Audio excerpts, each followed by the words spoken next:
e a colocar fim ao direito à cidadania que a lei americana prevê para filhos de imigrantes sem documentos. A imigração foi um dos grandes temas dessa corrida eleitoral e pode afetar diretamente a América Latina, especialmente a América Central, origem de boa parte dos migrantes que atravessaram a fronteira no último ano, e o México, país de cerca de metade dos imigrantes sem documentos nos Estados Unidos. Olá, seja muito bem-vindo ao canal Zoom Mundial.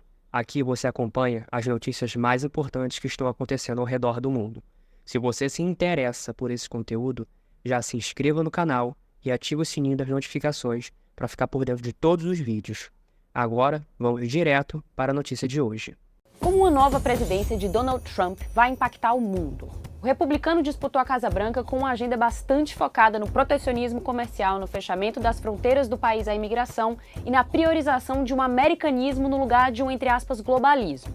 Todos pontos que tendem a reverberar para além da política interna dos Estados Unidos. Donald Trump chega ao poder pela segunda vez, mas o cenário em que ele vai governar é diferente de 2016. Agora ele tem maioria na Suprema Corte e no Congresso. Nessa eleição, o Partido Republicano conquistou mais da metade das cadeiras do Senado e pode também comandar a Câmara dos Representantes.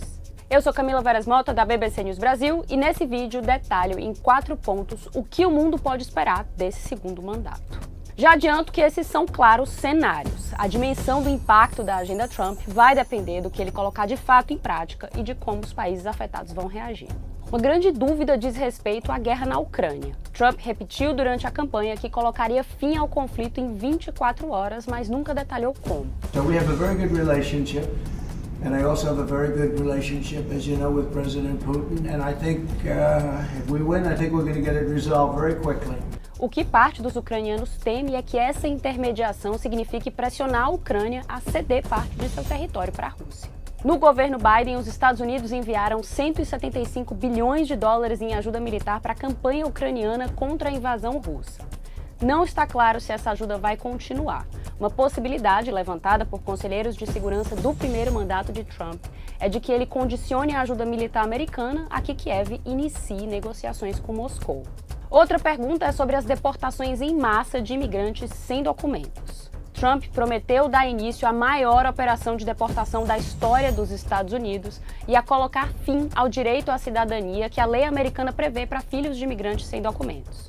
A imigração foi um dos grandes temas dessa corrida eleitoral e pode afetar diretamente a América Latina, especialmente a América Central, origem de boa parte dos migrantes que atravessaram a fronteira no último ano, e o México, país de cerca de metade dos imigrantes sem documentos nos Estados Unidos. Especialistas em temas migratórios avaliam que Trump pode ter dificuldade para colocar o plano em prática, já que o governo federal precisaria mobilizar um volume grande de recursos para deter e expulsar tanta gente de uma vez do país.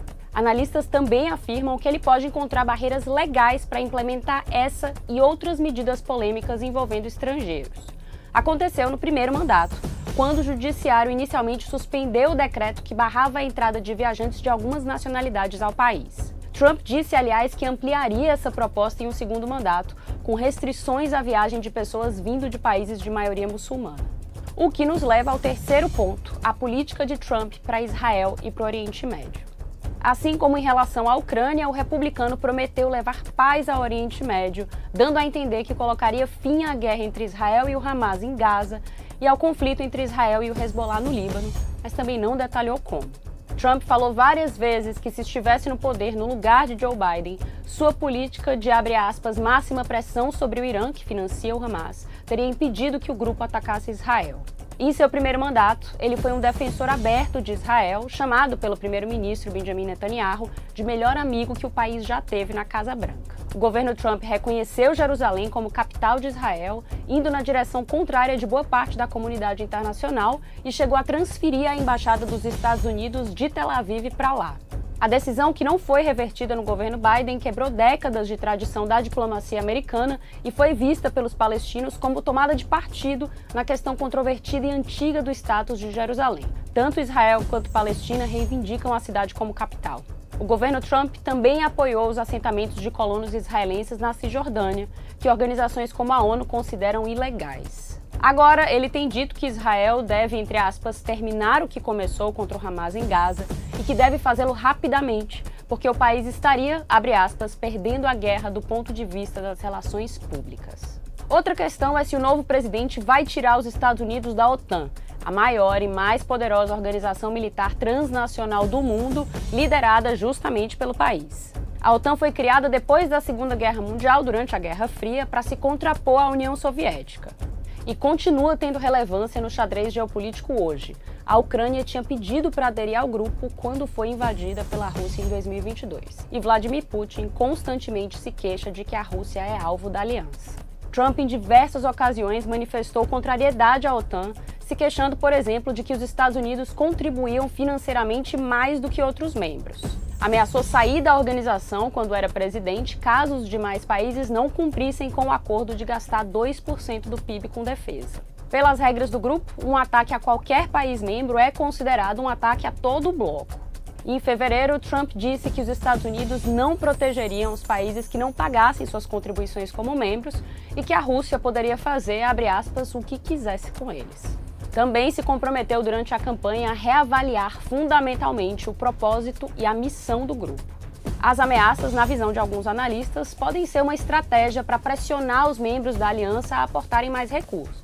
A resposta para essa e outras dúvidas vai ficar mais clara a partir de janeiro de 2025. Eu fico por aqui, obrigada e até a próxima.